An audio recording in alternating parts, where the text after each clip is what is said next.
주께 예배함이 기쁨 됩니다.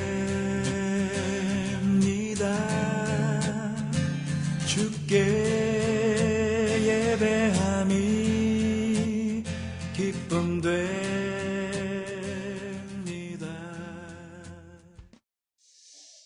오늘은 사순절 첫째 주일이에요. 예수님의 부활을 기점으로 해가지고 지난주죠. 수요일이죠. 2월 13일이 제의 수요일. 그래서 유대인들이 예수 그리스도에 대한 어떤 그런 부분들을 인정하지는 않았지만 초대교회가 하나님의 국률하심 그리고 자신들의 죄를 토설할 때에 죄를 머리에 뒤집어 쓰고 그리고 금식하면서 배옷 입고 하나님께 참회 기도하던 것을 답습을 해서 교회가 죄의 수요일이라고 해서 그때서부터 어떻게 합니까? 머리에 죄를 뒤집어 쓰고 왜 그리스도께서 죽으셨는가? 이 땅에 그리스도께서는 왜 오셨는가? 라고 하는 것들을 스스로 생각하면서 자신의 삶을 절제하고 그런 가운데 속에 경건에 이르는 그러한 삶을 살겠습니다. 1년 365일 중에 단 40일만이라도 좀 더 절제하는 삶을 좀 살겠습니다.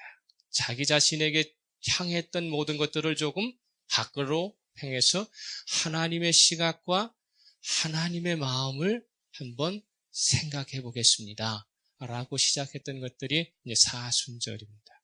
그래서 주일을 뺀 나머지 40일이거든요. 오늘이 이제 사순절 첫째 주일이라서. 그래서 부활주일 때까지는 요한복음을 중심으로 요한복음에 나오는 7대 표적 사건을 중심으로 설교를 하려고 합니다.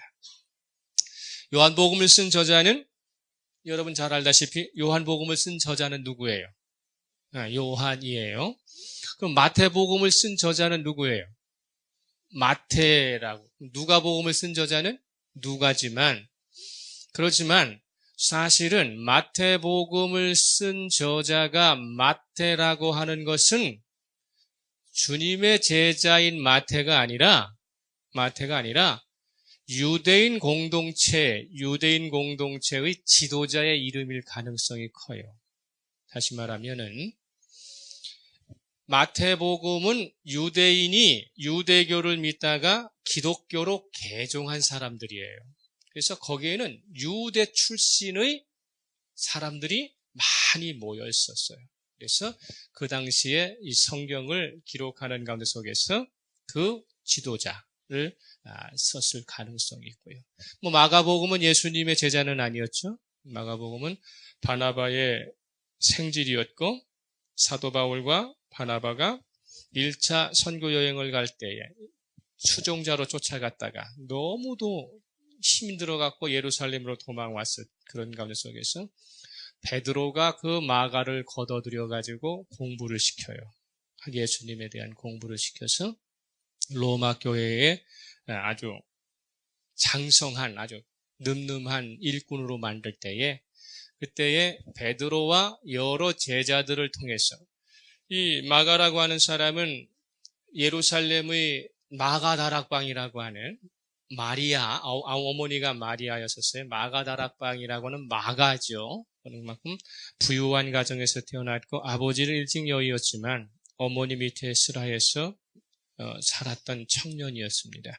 그렇기 때문에 초창기의 초대교회 때에 많은 사도들과 제자들이 마가의 다락방을 자주 이용을 했죠. 그래서 아마 오순절 사건도 마가 다락방에서 났을 것이다라고 생각하는 것입니다. 그때 베드로가 잘 거두어서 가르쳤어요. 그래서 마가가 직접 예수님을 경험한 것은 어릴 때의 경험을 했지만 그런 것 속에 베드로의 교육을 통해서 쓴 것이 마가복음이거든요. 누가복음은 여러분 잘 아시다시피 사도 바울의 같은 동력자인 의사 누가가 3차 전도 여행을 끝나고 난 뒤에 예루살렘으로 올라와서 바울이 가이사라에 2년 동안 감옥살이를 하게 되죠. 그래서 이 로마로 가기 전에 2년 동안 가이사라에서 감옥 생활을 할 때에 이 누가는 무엇을 했느냐면은 팔레스틴 전역을 두루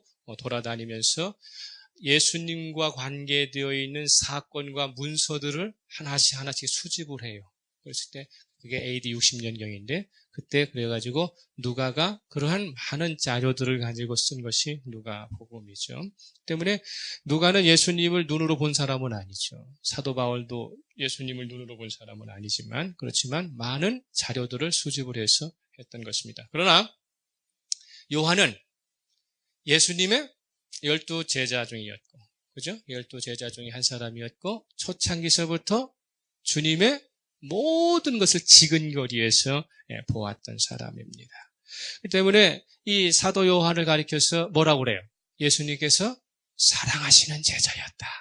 자신 스스로도 사랑받는 제자였다. 이렇게 이야기하죠. 요한복음 19장 26절에 보게 되면 예수께서 자기 어머니와 사랑하시는 제자가 곁에 서 있는 것을 보시고 자기 어머니께 말씀하시되 여자여 보소서 아들입니다. 이렇게 이야기할 정도로 예수님에게는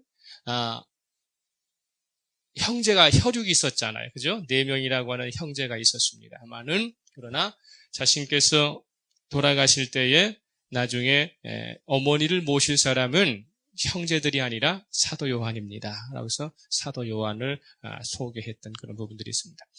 요한의 아버지는 세베대예요. 세베대. 그죠? 세베대. 갈릴리 호수를 중심으로 대기업의 어업을 하는, 그냥 소기업의 어업을 하는 사람이 아니라 대량의 어업을 했던 대선주였어요. 그러면 어머니 이름은 뭘까요? 어머니 이름. 세베대의 아내이면서 사도 요한의 어머니 이름이 뭐예요? 기억해놔야 돼요. 살로메. 성경에 많이 나와요. 살로메라고 하는 여인입니다. 그런 가운데 속에서 오히려 성경은 사도 요한의 아버지는 세베대라고 이야기를 해놓고 이름은 이야기했지만 세베대의 삶에 대해서는 세베대가 예수님을 어떻게 공개했는지는 설명하고 있지는 않지만 오히려 성경은 살로메는 이름을 이야기하고 있으면서도 여러 번 그런 가운데 속에서 이 살로메의 행적들을 보면서 마지막 골고다의 십자가의 언덕에서도 어머니 마리아와 기타 막달라 마리아와 요새의 어머니 야고보의 어머니와 같이 예수님의 십자가의 그 고난 가운데 속에서도 마지막까지 목격을 했던 여인이 살로메입니다. 형은 누굴까요? 사도 요한의 형. 너무 쫄무는 한데 요한과 야고보 이렇게 나오잖아요. 그죠? 요한과 야고보 해가지고 사도 요한의 형은 야고보예요. 야고보. 그래서 이 세베대의 아들 야고보가 있고 알페오의 아들 야고보가 있지만 그래서 예수님의 제자 12명 중에는 야고보라는 이름이 2명이기 때문에 세베대의 아들 야고보, 즉 사도 요한의 형 야고보는 큰 야고보라고 불렀고 알페오의 아들 야고보는 작은 야고보라고 불렀는데 예수님의 12제자 가운데 속에서 제일 먼저 사도로서 순교한 사람이 사도 요한의 형 야고보예요. 이게 사도행전 12장 2절에 나와요. 사도행전 12장 2절 찾을 필요 없어요. 내가 다 찾았으니까. 야고보의 요한의 형제 야고보를 칼로 죽이니 이렇게 되어 있어요. 헤롯 아그리빠라고 하는 갈릴리 지방을 통치를 하고 있는 아그리빠가 제일 먼저 사도 야고보를 순교시키죠. 그런 가운데 속에서 요한의 같은 고향 출신이 많아요. 같은 고향 출신이 누가 있습니까? 베드로, 안드레, 빌립이 이 요한의 같은 고향 출신이 어디? 베세다라고 하는 곳에 같은 고향 출신이었습니다. 그런 가운데 속에서 아까도 말씀드렸지만은 세베대는 갈릴리를 중심으로 대량의 어업을 하는 사람이었기 때문에 그래서 갈릴리 지방에서뿐만 아니라 유대의 중심지인 그 당시에 대제사장인 가야바의 집안에 생선을 제공했던 사람이에요. 그렇기 때문에 실력 있는 사람들에게 갈릴리 호수에서 신선한 생선들을 어떻게 합니까? 제공을 하게 되는 것이죠. 예수님 잡히시던 그날 밤 안나스라고 하는 이 가야바의 장인이죠. 전 제사장이지만 가야바의 제사장인데 그 가야바 제사장의 장인인 안나스의 집에서 가야바 집으로 옮겨가죠. 옮겨가는 가운데 속에서 베드로가 가야바 집에 들어가잖아요. 관정에 들어가서 불을 쬐잖아요. 그죠? 누구의 소개로 들어가 있느냐면은 이 사도 요한의 소개로 이 가야바의 집안을 들어갔어요. 즉 다시 말하면 사도 요한은 아버지 심부름으로 생선들을 이 가야바 집안에 주문을 해갖고 배달을 할 때에, 그랬을 때에 그 가야바 집에서 일하는 사람들과 안면이 있었기 때문에 사도 요한과 베드로가 가야바의 관정 안까지 자연스럽게 들어가서, 그래서 주님과 베드로가 눈이 마주치게 되잖아요. 그죠? 그래서 닭 2번 울기 전에 3번 내가 나를 부인하리라 했을 때 마지막에 눈을 주님과 마주친 가운데 속에서 베드로가 나가서 울었다라고 하는 그런 이야기까지 있습니다. 그런 가운데 속에서 우리가 이 배경을 왜 이렇게 자세히 이야기하느냐면은 베드로나 안드레 그리고 기타 예수님의 제자 가운데 속에서 가장 부유한 사람은 세리마태였었어요. 그러나 아버지가 가장 부자인 사람은 야고보와 요한이었기 때문에 이 성장 배경을 봐야 돼요. 그렇기 때문에 베드로처럼 그저 소시민이었을 것이다. 그것이 아니라 집이 넉넉한 가운데 속에서 어렸을 때에 충분한 교육을 받게 되는 것이죠. 충분한 교육을 받다 보니까, 그리고 세베대의 가정에 야고보와 요한 외에 형제가 있었는지 자매가 있었는지 성경이 나오지 않지만, 그러나 야고보와 그 다음에 요한은 성격이 좀 어떻겠다? 급하고 이기적이었고 배타적이었다라고 하는 것을 우리가 예수님도 두 형제를 보시고 뭐라고 그래요? 저놈들은 보아너게 같아. 우레의 아들이라는 말이거든요. 보아너게, 우레라는 게 뭐예요? 번개치는 거잖아요. 성격이 급하니까 참을 줄 모르고 막 하고 싶은 말 내뱉었다 그 말이에요. 그래서 그런 말이 마가복음 3장 17절에 또 세베대의 아들 야고보와 야고보의 형제 요한이니 이 둘에게는 보아너게 곧 우레의 아들이란 이름을 더하였더라. 이런 것처럼 예수님 만나기 전에 사도 요한과 사도 야고보는 집안이 부유한 가정이었고, 그런 가운데 속에 갈릴리 일대에서는 그래도 막강한 영향력을 가지고 있는 그런 집안이었기 때문에 성격이 어때요? 자기가 하고 싶은 대로 하고 말하고 싶은 대로 하는 거예요. 그러다 보니까 나중에 3년의 공생애를 끝난 가운데 속에서 예수님께서 마지막 예루살렘 올라갈 때에 누가? 이 두 형제가 예수님 앞에 가서 뭐라는 거예요? 주님, 우리 둘 중에 하나는 우편에 하나는 좌편에 앉아주시라고 하는 이야기가 그냥 빈말로 한 이야기가 아니죠. 왜 그럴까요?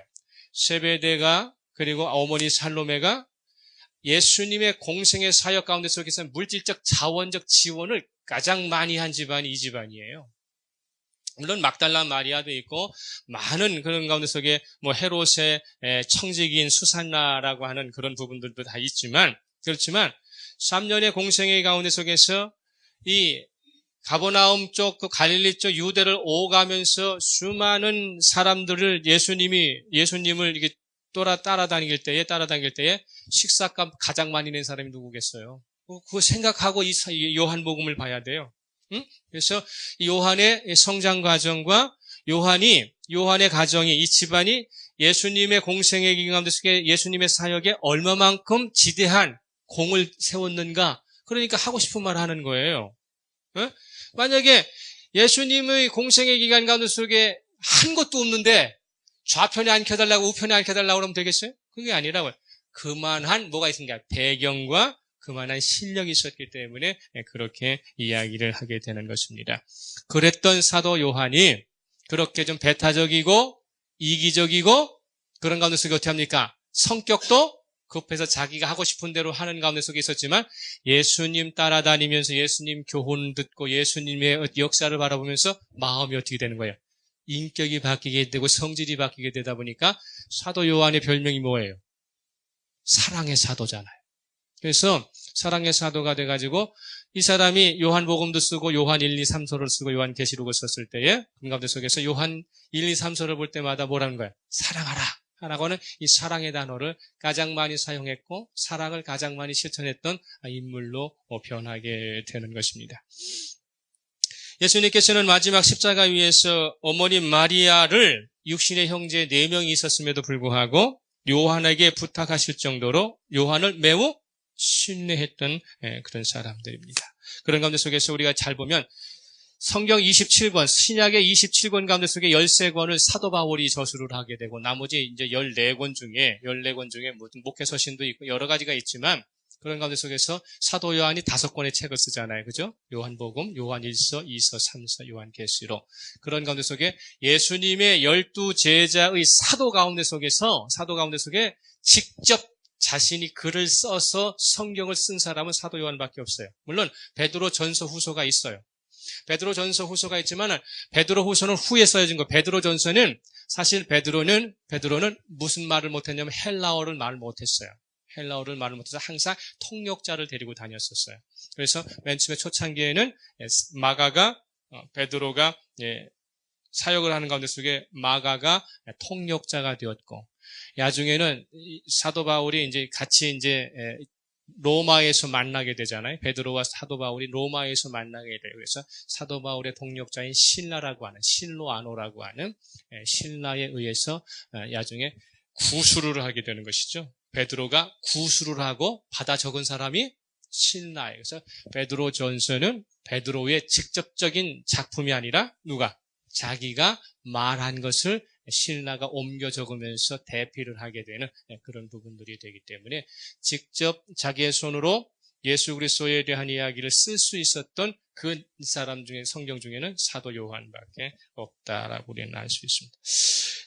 사복음서에서 가장 늦게 쓰여진 책도 요한복음이에요. 그래서 오늘 우리가 이걸 깊이 생각해야 되는 게 뭐냐면 마태, 마가, 누가, 요한복음에서 가장 먼저 쓰여진 책이 마가복음이라고 말씀을 드렸고 마가복음이고 그 다음에 마태와 누가 그 다음에 야중에 이제 요한복음이 쓰여지게 되는데 그러면 신약 성경 27권 중에 제일 먼저 쓰여진 책이 뭐예요?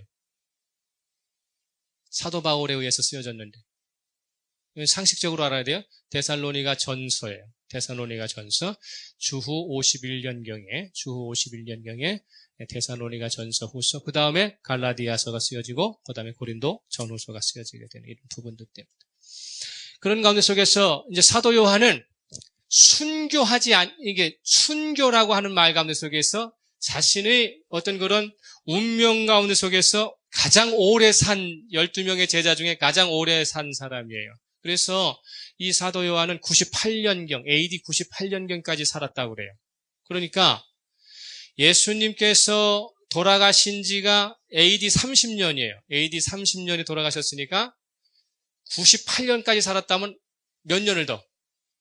예수님을 보내고도 68년을 살았다. 아주 고령으로 살았던. 그래서 중간에 순교당하지 않고 살아서 순교한 인물 중에 유일한 인물이 사도 요한이라고 하는 것입니다. 요한복음이 사복음서, 마가복음이나 마태나 누가복음보다 늦게 쓰여졌다는 것을 우리가 기억해야 되는 것은 무엇이냐면 그럼 사도 요한은 무엇을 봤다? 마가복음도 보고 누가복음도 보고 마태복음도 보았을 가능성이 있어요. 왜냐하면 사도 요한이 어디에서 주로 사역을 많이 했느냐면은 에베소 교회에서 많이 사역을 했거든요. 에베소 교회. 물론 사도 바울이 에베소 교회를 개척을 하지만 그런 가운데 속에 가장 늦게까지 에베소 교회에서 사역을 했기 때문에 에베소는 그 당시에 가장 중심적인 도시였고 그렇기 때문에 마가복음이나 누가나 마태복음들이 이렇게 쪽복음으로 흘러 들어와서 알게 되었을 것이라고 하는 것입니다. 사도 요한이 요한복음을 저술할 그 당시의 시대 배경이 아까 말씀드렸던 것처럼 예수님이 십자가에서 희생당하시고 부활하시고 승천하신 후 50년이라는 세월이 훨씬 지나간 상황이에요. 50년이라는 세월이 흘러간 가운데 속에서 이단 사상이 들어오는 그런 가운데 속에서 많은 사람들이 뭐라고 이야기하느냐면 예수님께서 역사하셨던 모든 사건들을 눈으로 직접 경험했던 사람들이 하나둘씩 어떻게 돼요? 죽어버렸잖아요. 사라져버리고 나니까 사실의 이야기가 자꾸자꾸 희석이 되는 거예요. 직접 목격한 사람 이야기가 없고, 왜냐하면 글로 쓰어진 것들은 아직 없기 때문에, 그죠? 그런 가운데 속에 공동체들만 가지고 있지 전체적으로 출판되진 상황이 아니니까 진짜의 이야기가 어떻게 되는 거예요? 가짜가 되고, 그리고 사실이 왜곡이 되고 이단 사상이 들어오기 시작을 하니까 예수의 사건들이 허구라고 자꾸 주장하는 사람들이 많아지게 되는 거예요. 에베소 지역 중심으로. 그러다 보니까 이단 사상이 들어오고, 이러면 안 되겠구나. 당신은, 사도 요한은 직접 어릴 때부터 예수님을 쫓아다니면서 3년의 공생의 기간 가운데 속에 수종을 들었고, 부활의 사건도 경험을 했고, 그런 가운데 속에 예루살렘 교회가, 안디옥 교회가, 에베소 교회가, 그런 가운데 속에서 사도 바울을 통해서 어떻게 합니까? 마게도니아 지방을 넘어가 빌립보 교회가, 데살로니가 교회가, 베레아 교회가, 아테네 교회가, 고린도 교회가, 그런 가운데 속에 전 근대의 지중해 전체의 교회가 생성되고 있는 상황 가운데 속에서 예수의 사건이 자꾸 희석이 되니까, 그러니까 사도 요한이 마지막에 집필을 하게 되면서 예수 그리스도의 사건은 사실이었고 진짜였다는 것을 강조하려고 하다 보니까 요한복음은 마태복음이나 마가복음이나 누가복음의 기술의 방식을 따르지 않는 것이죠. 그래서 요한복음은 21장까지 구성되어 있지만 예수님의 공생의 이야기는 12장에서 끝나요. 12장, 1장에서 12장에서 끝나고 13장서부터는 예수님께서 잡히시기 몇 시간 전서부터 최후의 만찬 사건서부터 시작돼요. 13장은. 그래갖고 21장까지 예수님의 부활의 사건이기 때문에 약 며칠간 예수님이 십자가에 돌아가신 가운데 속에서 부활하셨을 때까지 3일 걸렸잖아요. 그 다음에 예수님께서 3일 후에 부활을 하시고 그리고 이 땅에 며칠 계시다가 승천하셨어요. 40일 동안 계시다. 그래서 13장서부터 21장까지는 43일에 대한 기록이 많은 거예요. 21장 중에 12장까지만 예수의 공생에 대한 이야기를 하고 그리고 13장서부터는 마지막 43일밖에 이야기를 하지 않으니까 1장서부터 12장까지 사도 요한은 예수님의 생애를 시대 순서대로 기록한 것이 아니라 7개 7대 표적 사건을 중심으로 기록을 하게 되는 것이죠. 그래서 첫 번째 그런 가운데 속에서 2장에 나온 오늘 처음 시작하고 있는 2장에 뭐가 나와요? 가나 혼인잔치집에서 뭐를? 물로 포도주 만든 사건을 첫 번째 표적이라고 이야기해요. 그럼 두 번째는 어디 나올까요? 두 번째? 다음 주 설교가 되겠죠.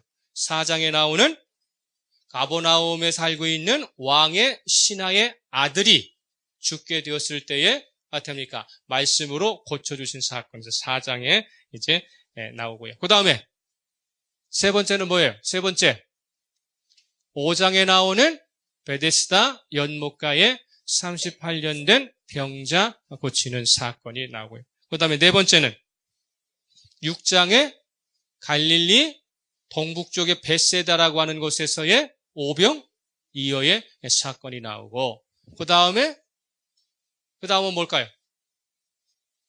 그 오병이어 역사가 일어나고 건너편 게네사렛 쪽으로 제자들을 보내실 때에 물을 걸어서 오시는 사건, 물 위를 걸어서 오시는 사건. 그 다음에 여섯 번째는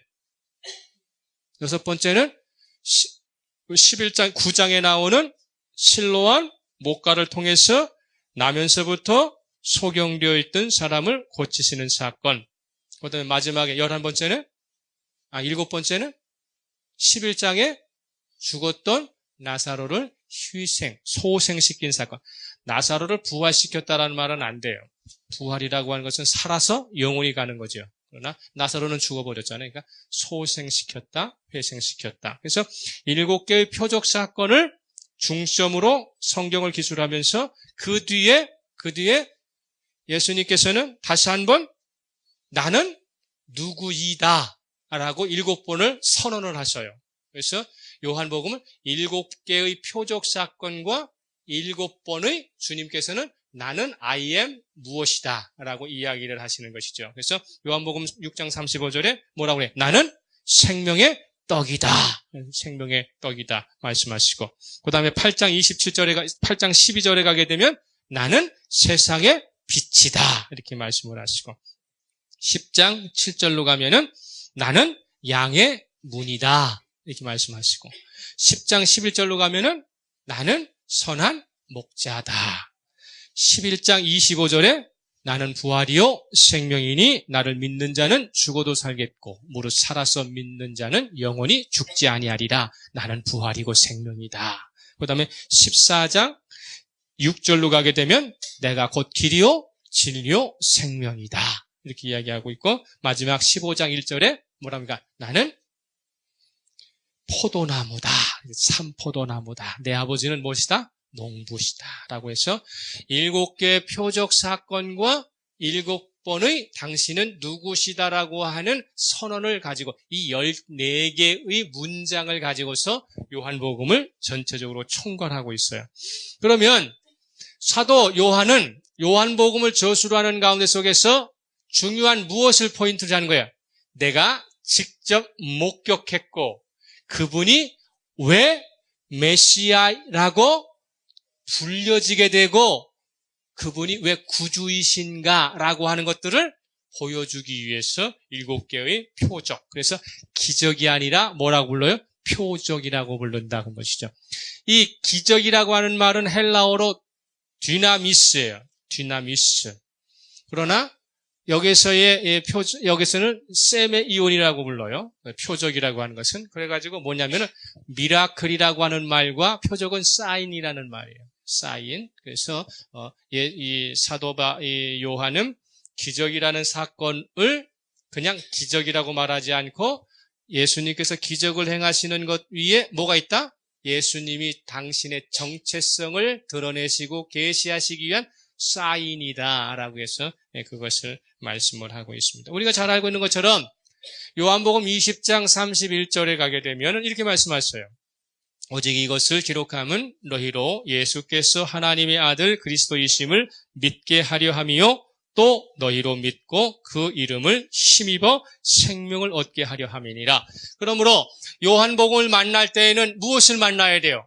그리스도이심을 만나서 그리스도를 믿고 그리고 우리가 어떻게 한다? 생명을 얻는, 구원을 얻는 길로 가야 한다라고 하는 것을 이야기하고 있는 것입니다. 이 서론적인 것들을 모르게 되면 요한복음을 이해할 수 없고, 그리고 전체적으로 왜 사도 요한은 표적이라는 말을 사용해서 그리스도의 공생애를 지금 보여주고 있는가라고 하는 전제적인 것들을 모르게 되면은 중간에 벙 뜬단 말이에요. 그렇기 때문에 마가복음이나 누가복음이나 마태복음을 보는 눈으로 요한복음을 봐서는 안 된다 그 말이에요.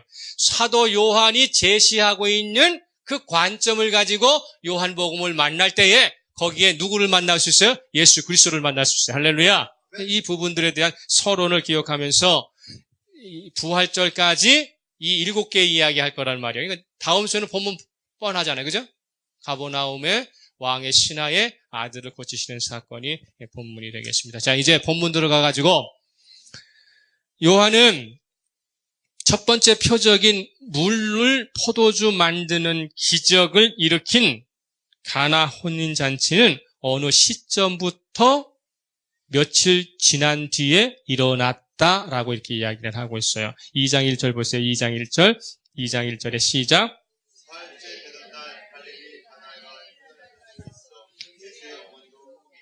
자, 사흘째 되던 날이었다.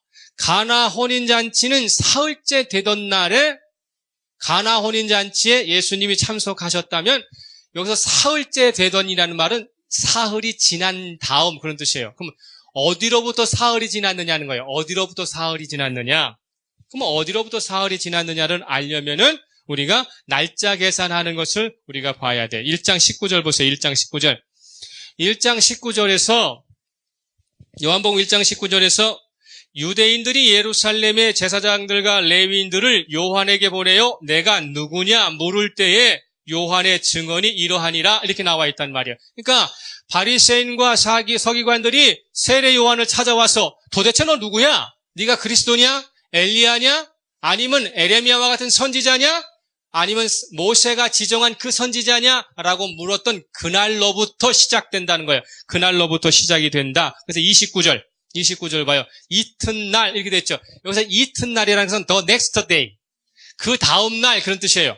이튿날이라는 말은 이틀이 지난 날이 아니라 뭐라고? 그 다음 날 세례 요한에게 바리새인과 서기관들이 당신 누구요? 라고 물었던 그 다음 날에 누구를 만났다는 거예요? 세례 요한이. 예수님을 만났다 그 말이에요. 그죠? 예수님 만나서 그날 뭐 하는 일이었었어요? 그날 뭐 했어? 예수님께 세례 베풀어 줬단 말이죠. 그죠? 예수님께 세례 베풀어 줬. 그 다음에 35절 시작. 또 이튿날 요한이 자기 제자 중 두 사람과 함께 섰다가 이 이튿날은 어떤 날이야? 예수님께서 세례 받으신 그 다음 날 그런 뜻이에요. 그죠? 예수님께서 세례 받으신 그 다음 날. 그래서 그 다음 날에 예수님께서 세례를 받으신 그 다음 날에 세례 요한이 또다시 예수님 봐갖고 하나님의 어린 양이라고 소개를 하고 자기 제자들에게 그리스도라고 하는 것을 증거할 사람이 누구여야 된다? 너희들이다. 라고 할 때 세례 요한의 제자 가운데 속에 안드레하고 이 사도 요한이 원래는 세례 요한 제자예요. 안드레하고 요한이 이 세례 요한으로부터 자기 스승으로부터 예수님을 소개받고 두 사람이 어디로 옮겨가요? 예수님께로 옮겨가요. 그래서 예수님의 제자가 되는 거예요. 그 다음에 43절 시작. 이튿날 예수께서 갈릴리로 나가려 하시다가 빌립을 만나 이르시되 나를 따르라. 그러니까 그 전까지는 어디 계셨다는 거예요? 유대 땅에 가셨다가 유대 땅에서 갈릴리로 북쪽으로 올라가시려던데 누구를 만났어? 빌립을 만났는데 이 빌립은 누구랑 친구야? 베드로와 안드레와 친구예요. 그래서 빌립을 만나갖고 뭐라고 그래요? 나를 따라오라. 이렇게 이야기했고 빌립이 예수님 만난 다음에 예수님의 제자가 돼요. 그 다음에 예수님 제자 된 가운데서 빌립이 가만히 있지 못하고 누구를 또 소개를 해? 나다나엘을 소개한단 말이죠. 그죠? 나다나엘을 소개하는데 나다나엘이 어디 출신이냐면 가나 출신이에요. 가나 출신이라면 가나에서 뭐 일어나고 있어요 지금? 혼인잔치 일어나고 있어요. 그래서 나다나엘이 예수님 만나갖고 제자 된 날로부터 며칠이 지났다? 3일이 지났다 그런 뜻이에요. 여기 잘 기억해야 돼요. 나다나엘은 나중에 예수님의 제자 이름 중에 뭐라고 그래? 바돌로메라고 하는 사람이랑 동일 인물이에요. 그래서 나다나엘을 만나시고 난 다음에 이제 유대 땅에서 갈릴리로 올라가시려다가 빌립 만나고 나다나엘 만나고 난 다음에 갈릴리로 올라오시면서 가나 혼인잔치집에 도착하는데 그때가 며칠이 지났다는 거예요? 3일이 지났다. 그러니까 총 며칠 지났다는 거예요? 총. 세례 요한으로부터 당신이 누구냐는 말을 들으면서까지 가나 혼인잔치까지 온 기간이 7일이다 그 말이에요. 이해하십니까? 이걸 가지고 신학적으로 보면 여러 가지로 새로운 창조다. 하나님께서 창조 역사를 하시고 6일째 창조를 하시고 7일째 쉬셨다. 뭐 이런 여러 가지 신학적이 있지만 사도 요한은 왜 예수 그리스도의 가나 혼인잔치에 대한 이야기를 왜 날짜를 정확하게 이야기하는 게 뭐예요? 아까 처음에 뭐라고 얘기했어요? 지금 세상에서 예수님에 대한 이야기가 자꾸 좀 헛소문이 돌아다니고 허구라고 이야기하고 예수의 기적사건과 예수의 메시아성이 자꾸 폄하되는 상황이니까 나는 예수의 12제자 중에 직접 눈으로 본 사람이고 그를 따라간 사람이었고 그분의 십자가 선상 앞에 서 있었고 부활을 경험한 사람으로서 예수님이 처음으로 기적을 나타냈던 그때는 예수님이 공생애를 시작하시는 가운데 속에 며칠 때 일주일이라는 그런 시간 안에 가나 혼인잔치에 참석하셨을 때 일어났던 일이다라고 하는 것을 실제적으로 얘기하기 위해서 날짜를 정확하게 그 노인네가 계산을 해가지고 이 성경을 좀 쓰고 있다는 사실이 할렐루야. 저와 여러분은 예수님에 대하여 구체적으로 알아야 돼요. 성경이 말하는 것이 그저 추상적인 것이 아니에요. 모호한 것이 아니라 요한복음을 바라볼 때에는 뭘 봐야 돼? 구체적으로 바라봐야 한다고 하는 것입니다. 그래서 이제 그러면서 가나 혼인잔치 이야기하는데 가나 혼인잔치에서 어떻게 예수님께서 기적을 일으키시게 되었는가에 대해서 이제 설명을 하고 있는 거예요. 그래서 거기에는 누구도 있었다. 어머니도 계셨다 그랬잖아요. 예수의 어머니도 거기 계셨다라고 하는 이야기는 지금 예수님께서는 가나 혼인잔치에 지나가시다가 아니면 나다나엘이 가나 출신이기 때문에 나다나엘이 그 혼인잔치에 초청을 받았는데 예수님도 지나가시다가 그냥 들어가셨다는 뜻이 아니라 주빈으로 정식적으로 초청받았다는 뜻이에요. 마리아가 나오는 이야기가. 무슨 얘기인지 알았어요? 그러니까 가나 혼인잔치가 그냥 지나가시다가 그 어느 마을에 어느 집에 혼인잔치가 있으니까 그걸 그냥 들어가셨다는 것이 아니라 정식적으로 어떻게 초대받으셔서 가셨는데 먼저 누가 와 있다? 어머니 마리아도 와 있었다라고 하는 것을 이야기하는 것입니다. 그렇다면 아버지 요셉이 여기에 나오지 않는 걸 보니까 요셉은 일찍 타계했다, 사망했다라고 하는 것을 우리가 미루어 짐작을 할 수 있어요. 가장 중요한 것은 뭐냐면은 모든 잔치의 속성이 뭡니까? 잔치는 뭐여야 돼? 첫째, 즐겁고 기뻐야 하는 것이죠. 특별히 혼인잔치만큼은 어떻게 돼요? 더더욱 주객이 모두 즐거워야 하고 흥이 나야 되는 것입니다. 동서양을 막론하고 혼인잔치에 참석하는 것은 뭘 이야기하는 거예요? 즐거움에 동참하는 것이고 기쁨을 나누는 것입니다. 장례는 어떻게 장례식에 참석하는 것은 뭡니까? 슬픔을 나누고 고통을 어떻게 하는 걸 분담하기 위해서 장례식 가는 것이란 말이죠. 혼인집에서는 누구나 할 것 없이 모두 흥을 내고 있는데 그런데 지금 음식을 공급해주는 과방에서 문제가 생겼어요. 막 수근수근거리는 거예요. 마리아가 아마 음식을 이렇게 조절해주는데 아마 역할을 감당했던 것 같아요. 과방이라는 말 아시죠? 지금은 결혼식에 가서 식당 가서 먹지만 옛날에 시골 가정에서는 어떻게 됐어요? 집안에 음식을 장만하고 난 다음에 그 과방이라는 곳에서 뭐 필요합니다. 이렇게 공급해주는 그러는 말이에요. 근데 거기에서 막 수근수근거리는데 뭐가 부족하다는 거예요. 뭐가 부족하다라고 하는 것들을 여기서 이야기를 하고 있습니다. 뭐가 부족하다는 거예요? 3절 포도주가 떨어졌다. 여기서 떨어지다. 이 떨어지다는 말은 바닥을 보이다 그런 뜻이에요. 바닥을 보이다. 이게 툭 떨어졌다는 뜻이 아니라 바닥을 보이다 그런 것입니다. 바닥을 보였다는 거예요. 자, 그런데 유대인들은 평상시에도 포도주가 없으면 기쁨이 없다. 포도주가 없으면 기쁨이 없다 할 정도로 이 가장 중요시 여기는 포도주인데 기쁨과 삶의 풍요를 만끽하고 느낄 수 있는 이 포도주가 지금 어떻게 됩니까? 어디에서 없어지는 거예요? 잔칫집에서 없어지는 거예요. 잔칫집에서 바닥이 난 것입니다. 잔칫집에서 더 이상 포도주를 공급할 수 없다는 것은 더 이상 뭘 할 수 없다? 잔치를 계속할 수 없다. 기쁨을 누릴 수 없다. 흥이 나지 않는다라는 것이죠. 아주 위급한 상황이에요. 돌발적인 상황이에요. 그런데 유대인들의 혼례는 이 잔치는 며칠이에요? 가난한 사람들은 3일이고 보통 사람들은 7일이래요. 그렇다면은 만약에 가난한 사람은 3일이고 보통 가정은 7일인데 이 가나 혼인잔치가 지금 7일째 마지막 날이라면 막판이 문제가 생기는 것이고요. 그죠?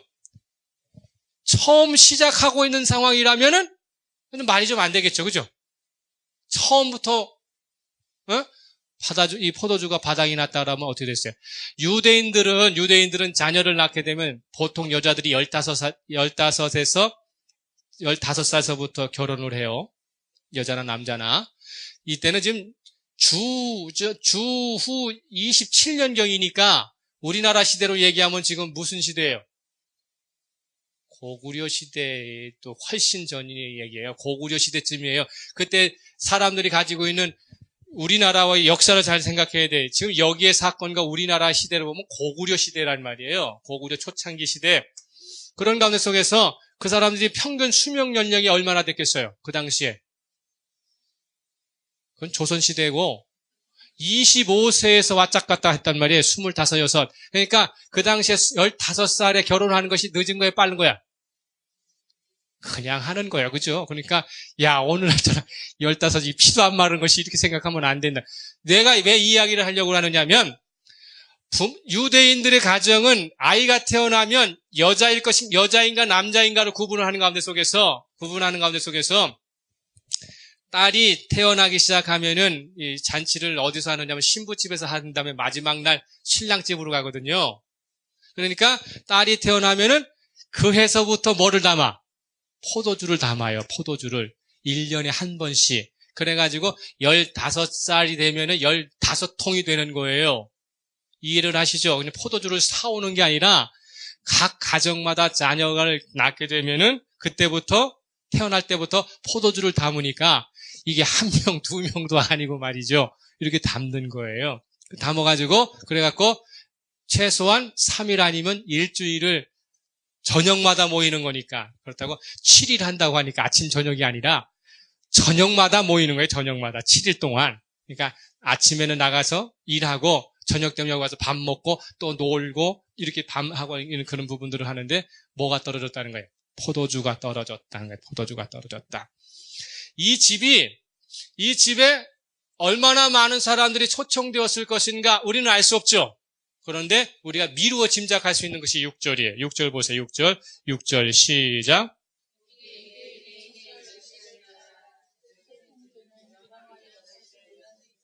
자, 두세 통이라고 한 말에 한 통에 약 40리터 들어가요. 한 통에 40리터. 그러면 우리가 석유 통은 20리터 들어가죠. 한 통에 40리터 들어가니까 두세 통 들어가는 돌 항아리니까 돌 항아리 하나에 몇 리터 정도 들어가요? 100리터 정도 들어간다고 보는 거예요. 그러면 6개, 100리터짜리가 몇 개? 6개면 600리터예요. 여러분 600리터라는 것을 감을 잡으셔야 돼요.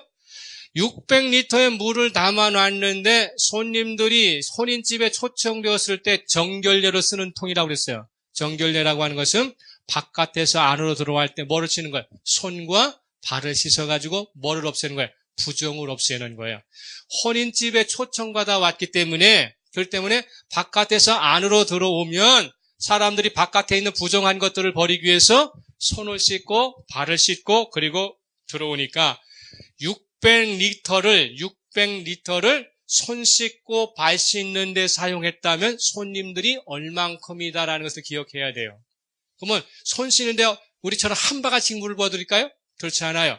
유대인들에게는 율법에 손 씻는 데는 물을 얼마를 쓰라고 하는 아예 양이 정해져 있어요.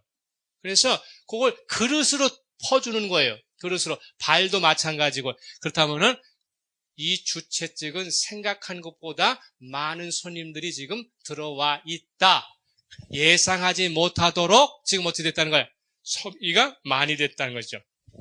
포도주가 소비가 급작됐다는 거예요. 많이 들어왔을 뿐만 아니라 예상하지 못하도록 지금 포도주가 저기 되었다라고 하는 것입니다. 그러다 보니까 누구도 당장 이 풀 수 없는 이 난감한 문제를 누가 나서요? 누가 나서고 있어요? 지금 해결을 하려고. 예수님의 어머니 마리아가 나서고 있잖아요. 혼인집에 신랑이 나서는 것도 아니고 혼인집 엄마 아버지가 나서는 것도 아니고 연회장이 나서는 것도 아니고 어머니가 나서서 가지고 이야기를 하는 거예요. 포도주가 떨어졌다 이렇게 이야기를 하는 거예요. 4절 5절 읽겠습니다. 4절 5절 시작.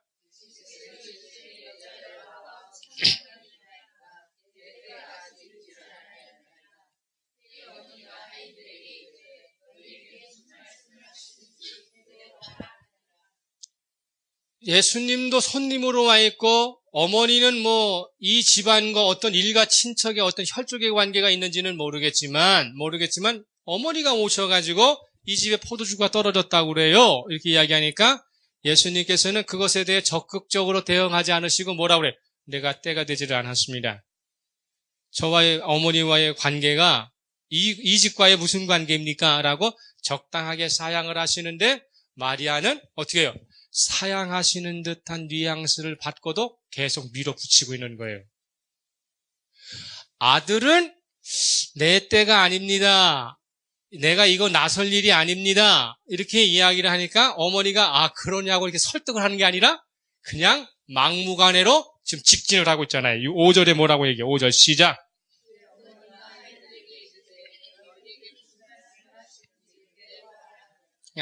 아들 얘기는 듣는 둥 마는 둥 하면서 그냥 하인들에게 이분이 뭐라고 말씀하시든지 그대로만 하면 뭐가 문제가 된다? 없었던 것이고 바닥난 것이 해결될 것이다 라고 마리아가 이야기를 하는 거예요. 그러니까 주님께서는 이 부분에 대해서 뭐라고 말씀하셔요? 6절은 지나가고 7절 시작. 예수께서 그들에게 이르시되 항아리에 물을 채우라 하신즉 아기까지 채우니. 자, 우리가 여기서 깊이 생각해야 될 게 뭐냐면요. 집에서 포도주, 가정주부가 돼갖고 포도주를 안 만들어 보신 분 있으세요? 거기에 안 좀 만들어요, 이번에는. 포도주를 만들 때 물이 필요합니까? 안 필요합니까? 네, 포도주는 물을 사용하지 않아요. 소연 씨 알았어? 물 부으면 안 돼. 뭐만 필요해? 포도주하고 백설탕하고 요새는 효모라는 게 조금 넣어요. 효모를 사다가 빨리 발효시키기 위해서. 포도주에는 물이 필요 없어. 그런데 지금 이 집에는 뭐가 필요해? 포도주가 필요해. 그런데 예수님께서는 포도주를 해결해 주려고 아무런 아무 소용도 없는 뭐를 좀 이용하시려고 하는 거예요? 물을 이용하시려고 하는 거예요. 우리가 여기 깊이 생각을 해야 돼요. 포도주를 담가서 포도주를 먹으려면 물은 전혀 상관이 없어. 그런데 주님께서는 지금 2-3통 들어가는 6 항아리에 뭐를 채우라는 거예요? 물을 채우라고 하는 거예요. 필요한 것은 포도주인데 필요 없는 물을 채우라고 하는 거예요. 그런데 주님께서 채우라고 해요. 근데 하인들이 물을 갖다 길어요. 길는데 여러분, 그 당시에는 수도도 없고 펌프도 없어요. 반드시 마을 한가운데에 있는 뭘 가갖고? 우물에 가갖고 이 물을 떠갖고 와야 돼. 그런데 얼마만큼이나? 600리터나 떠갖고 와야 돼. 한 바가지 떠오는 것도 아니고 몇 리터를 떠와야 되냐면 그걸 떠와야 돼요. 그러니까 하인들의 마음을 어떻게 했어요? 나 같으면 이게 짜증나지. 이 본문을 깊이 생각해야 돼. 사도 요한이 좀 목격한 대로 좀 이야기를 하는 거예요. 그래가지고 이 하인들이 물을 어디까지 채워요? 아귀까지 채웠다 이 말이에요. 그런데 이게 여러분들 잘 생각해야 돼. 하인들이 기쁘고 즐거워서 아귀까지 채웠다는 뜻이 아니죠. 그래서 많은 사람들은 하인들이 순종을 했다는 것을 많이 이야기하는데 지금 사도 요한은 하인들이 순종했다는 거기에 초점을 맞추는 것이 아니에요. 여러분 기억하십시오. 돌 항아리에 아귀까지 채워졌다는 것은 더 이상의 이상한 물질을 넣을 수 없다 그 뜻이에요. 뭐만 채워졌다? 물로만 채워졌다는 뜻이지 하인들이 예수님의 말을 잘 들어가고 순종하기 위해 가지고 기쁜 마음으로 조금만 채워야 되는데 가득 채웠다. 우리도 가득 채우는 믿음을 갖자. 이건 잘못된 넌센스다 그 말이에요.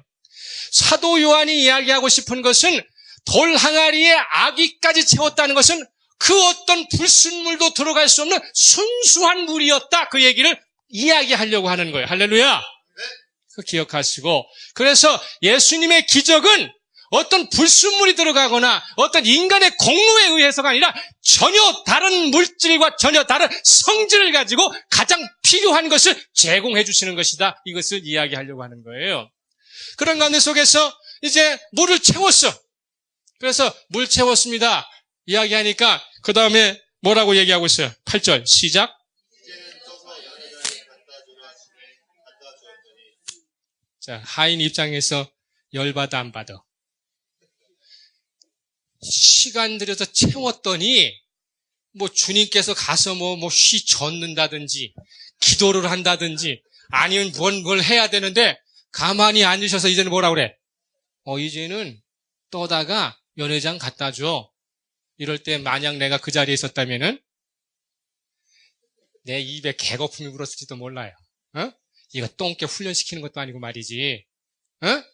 그렇다면 돌 항아리에 채우지 말고 그냥 우물에서 떠다가 갖다 주라고 그러지 왜 채웠는데 또 다시 이걸 퍼야 하는가? 여러분 돌 항아리라고 하는 거 우리 항아리를 보시지만 유대의 항아리는 그런 항아리 아니에요. 입구가 좁아요.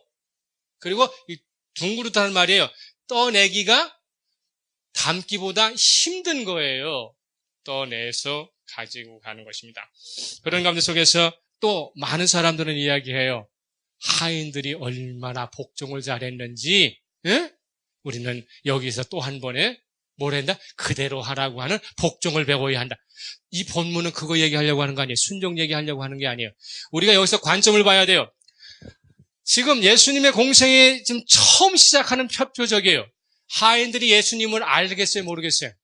몰라요. 제자도 몰라요. 누구만 알아? 예수님의 신성에 대해서는. 어머니 마리아밖에는 몰라요. 어머니 마리아밖에는 모르기 때문에 어머니 마리아는 예수님이 사양하셔도 당신의 신성을 여기서 보여주셔서 이 문제를 해결해달라고 계속적으로 간절하게 응답하고 있는 것이죠. 하인들은 모르는데도 왜 이렇게 말을 잘 듣는 거예요? 사도 요한이 이야기하고 싶은 것은 뭐예요? 하인들의 마음에 불평술이 있을 수 있고 또 하인들의 마음 속에는 하고 싶지 않은 마음이 있을지는 모르지만 하인들은 예수님의 신적 권세와 위엄과 권위에 복종할 수밖에 없는 그러한 상황이었다라고 하는 것을 이야기하는 거예요. 즉 예수님의 신적 권세와 위엄이 하인들로 하여금 밤중에도 이를 감당할 수 있도록 역사를 하고 계시다. 하인들의 전 인격을 예수님께서 어떻게 하십니까? 통찰하시고 통치하시고 주권적으로 역사하고 계시다라고 하는 사실을 여기에서 말하려고 하는 것이지, 하인들이 그 인격이 얼마나 잘 됐다고 제자들도 예수님 제대로 모르고 예수님에 대한 정체성이 아직 드러나지도 않은 상황 가운데 속에 척척척척척척 해 나간다는 뜻이 아니라는 사실. 할렐루야.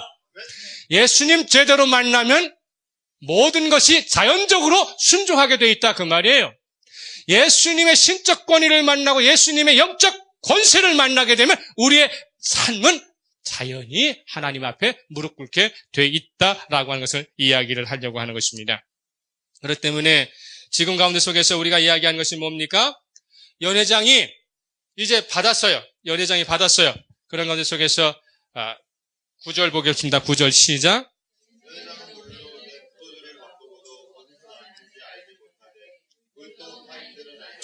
자, 연회장이 물을 맛보고 포도주로 착각한 것이 아니죠. 그죠? 연회장이 지금 하인들은 뭘 갖다 떨어졌어? 물 떠다 줬어. 그런데 먹었는데 포도주야. 즉 물을 먹고 포도주로 착각한 것이 아니라 진짜 포도주를 먹었다는 거예요. 여기서 이야기하는 것은 뭡니까? 맛보고도 어디서 났는지라고 하는 말은 뭡니까? 응? 어떤 경로로 바닥난 포도주가 자기 손에 다시 들어오게 되었는지는 모른다. 그런 뜻이에요. 어떤 경로로 왔는지는 모르지만 하인은 뭐한다? 어떤 경로로 와 있는지를 연회장에게 어떤 경로로 도착을 하게 되었는지는 안다. 포도주가 언제 바뀌었는지 안 바뀌었는지 그건 사도 요한이 이야기하려고 하는 게 아니야. 연회장, 하인은 물을 가지고 갔고 연회장은 뭐를 받았다? 포도주를 받았다. 주님의 신적 권세와 창조적 능력이 어디에서 발휘됐는지는 모르지만 연회장은 모르지만 하인들은 어떤 경로로 자기 손에 쥐어지게 됐는지는 알게 되었다는 것입니다. 10절 보겠습니다. 10절 시작. 말하되 사람마다 먼저 좋은 포도를 내고 취한 후에 낮은 것을 내거늘 그들은 지금까지 좋은 포도주를 두었도다. 되게 많은 사람들은요, 우리 포도주를 담다 보면 아까도 얘기했지만 자녀를 시집을 보내고 결혼을 시키려고 하면은 제일 먼저 담은 포도주가 있고 이렇게 해마다 달라질 거 아니에요. 그러면은 사람들이 낮에는 기분이 좋고 건강하고 술이 안 취했을 때는 뭐부터? 제일 오래된 좋은 것부터 먹이다가 자꾸 떨어지면 어떻게 되겠어요? 1년 사는 15년 산보다는 맛이 없을 거 아니에요. 그죠? 그렇지 않겠어? 또 그런 가운데 속에 사람이 많은 거 보면 어떻게 되겠어? 슬쩍 생수도 타고 이걸 희석시킬 수밖에 없잖아요. 그런데 연회장은 처음부터 먹어가지고 지금 계속 기분이 좋은데 나중에 들어온 것이 처음 것보다 더 좋다는 거예요. 그러니까 뭐라고 하니까 야, 이 집은 특별한 집이구나. 어떻게 처음에 좋은 것을 계속 유지할 수 있고 가면 갈수록 더 좋은 것을 주니 그러면서 감탄을 하게 되는 것이죠. 취한 후에는 낮은 것을 내거늘 그대는 지금까지 좋은 포도주를 냈습니다. 우리가 이 정도 되면은 나쁜 포도주 올 것을 어떻게 된가요? 아예 기대하고 있었는데 너무도 좋은 포도주를 계속 제공해서 놀랍다라고 하면서 신랑을 불러서 한 번 더 칭찬을 해 주었다라고 하는 것이 이거 누가 본 이야기예요? 사도 요한이 직접 목격한 이야기다라고 성경에 쓰고 있는 것입니다. 이 가정이 하객들로부터 이런 칭찬 들을 자격이 있어요, 없어요? 없어요. 이 가정이 하객들로부터 야 정말 좋은 포도주 끝까지 남겨놓고 끝까지 제공하시는군요. 정말로 신뢰 있는 가정이요. 우리를 정말로 특별하게 생각하시네요. 라고 칭찬받을 만한 자격은 아무것도 없어요. 그런데 왜 이런 칭찬을 받을 수 있는 이유는 뭐예요? 예수님이 그곳에 계셨다는 것입니다. 할렐루야. 예수님이 거기에 계셨다는 것이죠. 저와 여러분의 가정에 예수님 계시면 이런 칭찬 받습니다. 할렐루야. 저와 여러분의 집안과 가정과 사업에 여러분의 직장, 여러분이 하는 그곳에 나는 비록 떨어질 수밖에 없었고 그리고 위기 만날 수밖에 없는 상황이었지만 예수님이 거기에 계시다면, 예수님만 계시다면 그렇다면 이 문제는 해결할 수 있습니다. 더 좋아질 수 있습니다. 라고 하는 것을 이야기하려는 것이죠. 할렐루야. 물로 포도주를 만드는 사건 가운데 속에서 우리가 기억해야 될 것은 주님께서는 창조주이시고 하나님이시라고 하는 이 기준 아래 주님만 나와 함께 하신다면 내가 주님이 계신 그곳에 내가 있다면 내가 때로는 부족하고 바닥나고 위기 상황 만나고 돌발 상황 만나가지고 고꾸라질 수밖에 없는 상황 가운데 속에 있어도 위기를 반전시키고 극복시켜줄 그분이 계시기 때문에 나는 안연합니다. 나는 구원의 반열에 들어설 수 있습니다. 라고 하는 것을 우리가 여기서 확인해야 한다는 것이죠. 그렇기 때문에 사도 요한은 가나 혼인잔치 중에 물을 포도주로 변하게 한 사건을 놓고 기적이라고 표현하기보다는 뭐라고 이야기해요? 표적이다. 즉 그분이 누구시다? 하나님이시고 구원주이심을 보여주는 사인이었다라고 이렇게 이야기를 하는 거예요. 그렇기 때문에 저와 여러분의 이제 믿음에 대한 이야기 해야 돼요. 믿음은 추상적이어서는 안 됩니다. 애매모호해서는 안 된다고 하는 사실이에요. 만약에 저와 여러분 가운데 속에 설교를 듣고 저와 여러분 가운데 성경을 볼 때 이 말씀으로 은혜 받았습니다. 이 말씀이 나에게 은혜가 되었습니다. 그럼 도대체 그 은혜가 뭐라는 거예요? 저와 여러분이 받은 은혜가 뭐라는 거예요? 듣는 것으로 끝나는 거예요? 맛보는 것으로 끝나는 거예요? 나의 믿음은 구체적으로 실현되어야 되고 나의 믿음은 구체적으로 실천될 때에 그것이 은혜가 되는 것입니다. 할렐루야. 그렇기 때문에 주님께서 이 표적을 보여주신 사건은 뭐예요? 네 인생에 네가 준비한 포도주가 인생의 포도주가 자녀의 포도주가 삶의 포도주가 물질적 포도주가 떨어졌을 때에 내가 여태 있으면 내 문제 해결해 준다. 그러면 그 다음에 너는 어떤 구체적인 믿음의 실천을 보여줄 것이냐? 믿음은 그냥 은혜입니다. 사랑입니다. 라는 것도 중요하죠. 그러나 중요한 것은 그 믿음을 어떻게 구체적으로 실천해 내느냐가 더 중요하다는 것이죠. 내가 실천하려고 할 때에 그때 누가 도와주신다? 하나님이 도와주신다는 것이죠. 우리가 잘 알고 있는 것처럼 안데르센 동화 중에 미운 오리 새끼라고 하는 게 있어요. 그죠? 너무도 잘 알아. 잘못 태어났어. 그죠? 달라. 키만 멀쩡하게 컸지. 그러니까 오리로부터 다른 동료들로부터 미움을 받아. 박해를 받아. 엄마가 감싸고 감싸도 행동이 이상해. 그러니까 이 미운 오리 새끼가 어떻게 돼요? 집을 나와 가출을 해. 집을 나와 가출을 해갖고 어느 할아버지 할머니 집에 가서 이제 살아. 근데 할머니 집에서 사는데 이제는 누가? 오리들이 자기를 핍박하는 게 아니라 개하고 고양이가 핍박을 해. 그래서 1년을 견디지 못하고 나와. 어느 날 호숫가에서 자기 얼굴을 보니까 달라. 하늘 날아가는 백조가 찾아와서 넌 백조면서 왜 걸어댕기니? 왜 백조이면서 하늘을 나는 존재가 땅을 기어다니니? 라고 하면서 자기가 정체성이 드러나고 자신의 삶이 바뀌는 거예요. 자, 우리가 생각해봐요. 예수 만나고 난 다음에 자기의 정체성이 변하고 난 뒤에 자기의 가치관이 변하고 난 뒤에 이 백조가 다시 미운 오리 새끼 그곳으로 가고 싶어 하겠어요? 핍박받았고 박해받았던 기어댕기고 날지도 못하고 꽥꽥거리는 오리의 그 둥지로 돌아가고 싶겠느냐는 말이죠. 마찬가지예요. 예수가 누구라고 하는 것을 확실히 알았다면, 예수께서 내 인생 책임져 주시겠다고 한다면, 그렇다면 나의 인격과 나의 가치관은 변해야 되고, 하늘을 나는 존재라면 하늘을 날아다녀야지 왜 예배 드리고 나면 다시 오리 둥지로 들어가 꽥꽥거리려고 하느냐 그 말이에요. 무엇이 있기 때문에?